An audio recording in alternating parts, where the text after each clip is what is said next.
Guys, good afternoon. Ada ko yan nababaw iton bukid.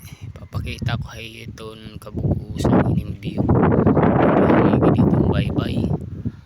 So nasasalip kang kitang kahoy, mga didikita. Yan. Litet kadagatan kung ano iton baga kuha niya kay baga pagyuman. Kuno bagyo or low pressure. So mamingaw itong kalarakan, mamingaw baga pati dito baga palibot mamingaw ay ta kamingaw. So yan, taas ito natin yan na nabubutangan. So kutublanay din guys, damong salamat.